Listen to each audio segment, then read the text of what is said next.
Lead me from the unreal to the real. Lead me from darkness to light. Lead me from death to immortality. These words are not merely an ancient prayer. They are the fundamental cry of the human spirit. They mark the beginning of the greatest adventure a consciousness can undertake, the journey of self-transformation. We are stepping onto a path that leads the ego, that small, fragile sense of me, toward a presence that is entirely dedicated to the absolute reality. To understand this journey, we must first understand the nature of our waking life. Think, for a moment, about the world of your dreams. While you are dreaming, that world feels solid, urgent, and undeniable.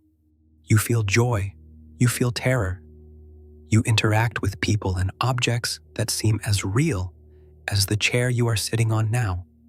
But the moment you wake up, where does that world go? It doesn't exactly disappear into a void. Rather, it is absorbed back into its source, your own waking mind. In the same way, the great sages of Vedanta teach us that when we wake up into the absolute reality, this physical world doesn't simply vanish. Instead, it returns to its original source. That source is Sat-Chit-Ananda, pure existence, pure consciousness, and pure bliss. This is an indivisible wholeness, the very being of all beings. To realize this is the ultimate goal of life, for when we reach this reality, we reach everything. When we know this, we know all there is to know. I know how abstract this sounds. Most of us spend our days reacting to emails, stuck in traffic, or worrying about the future. In those moments, the dream feels painfully real. But have you ever had a split second of clarity? Maybe while looking at a sunset, or in a moment of deep silence, where you realized that the chaos around you isn't actually you. That brief gap is a glimpse of the waking state Swami Krishnananda is talking about. It's the first crack in the wall of the ego. But what stands in our way? Why do we feel so small, so anxious, and so separate from the rest of existence? The problem lies in a persistent, unconscious habit. We affirm ourselves as the center of experience. We walk through the world saying, I am this body. This is mine. I am the doer. This arrogance is what we call the ego. And this ego, according to Swami Krishnananda, is the source of our madness. The I is merely an impression. It is not something that exists on its own. It is an intruder, a notion that arises from a confusion between the subject, the one who sees, and the object, that which is seen. We have mistaken the reflection for the light, the garment for the wearer. This identification with the physical body is the root of samsara, the persistent cycle of suffering. It traps our consciousness in the dimensions of space, time, and externality. We believe that knowledge is something we get from the outside. But the truth is, as long as we imagine something is external to us, our minds will remain disturbed, agitated, and unhappy. Freedom only comes when we withdraw our senses from these objective forms and center our consciousness on the unity of our own identity with the Absolute. How, then, do we find our way back? The method is a process of inversion. It is the recession of effects back to their causes. It is a step-by-step turning inward, a return to the very center of our experience. The practitioner must do something radical. They must withdraw the mind from all notions of externality. Every mental projection, every desire to reach out for fulfillment must be pulled back. To reach that which is everywhere, you must dwell only in the thought of the divine. God is not a distant figure sitting on a throne in the clouds. God is the inner ruler, residing in the chambers of your own heart.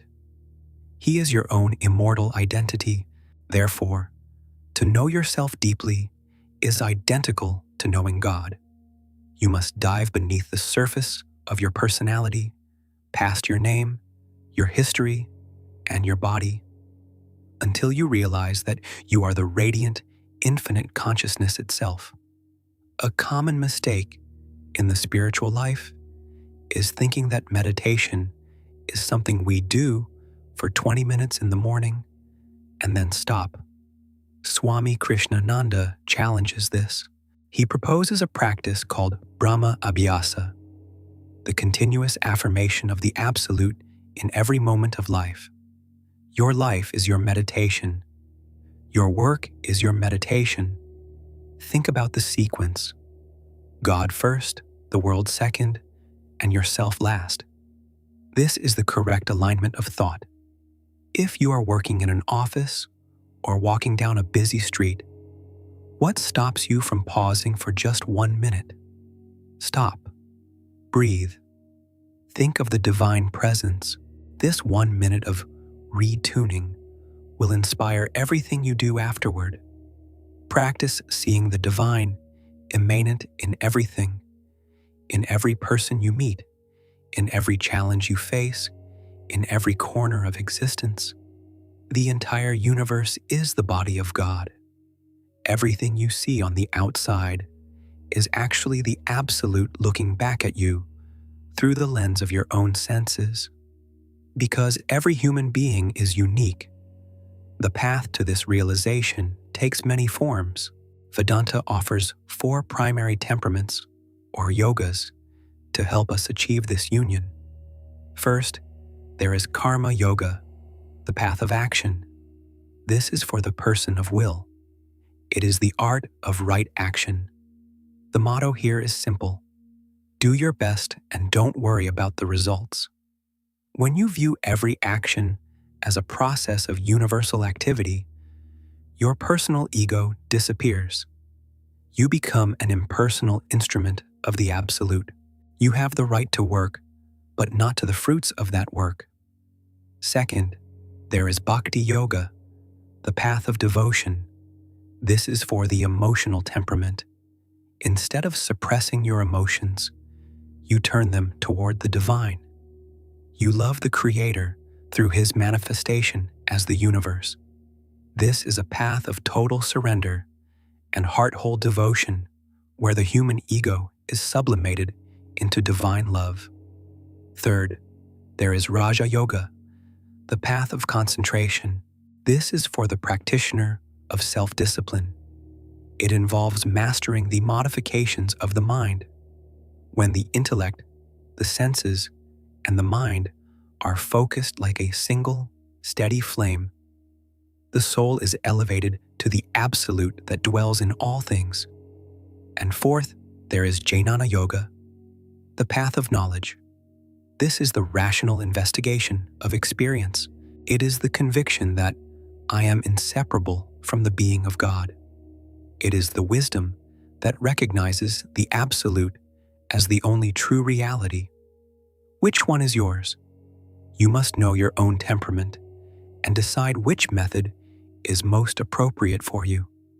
But remember, the goal is the same, whether through work, love, focus, or reason. The end point is the elimination of the ego that obscures the truth. This is perhaps the hardest part for all of us. When we are in pain, or when life feels like it's falling apart, remembering the divine is often the last thing on our minds. If you're in a season of struggle right now, don't feel guilty if you can't find that peace immediately. Humanizing this path means admitting that we hurt. But Vedanta offers us a lifeline, the idea that our pain isn't a dead end, but a signal. It's a push from the universe, asking us to stop leaning on things that can break and start leaning on the only thing that is eternal. It is easy to remember the Absolute when life is comfortable. But the true test of whether the divine has entered your heart is how you respond to suffering.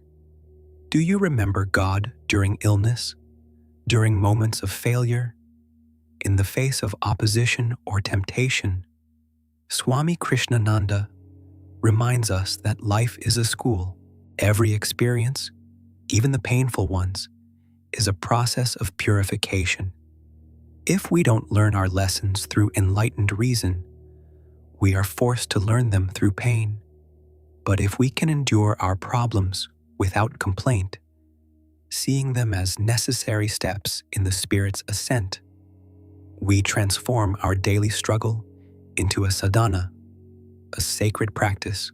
There is a divine proclamation: empty yourself, and I shall fill you.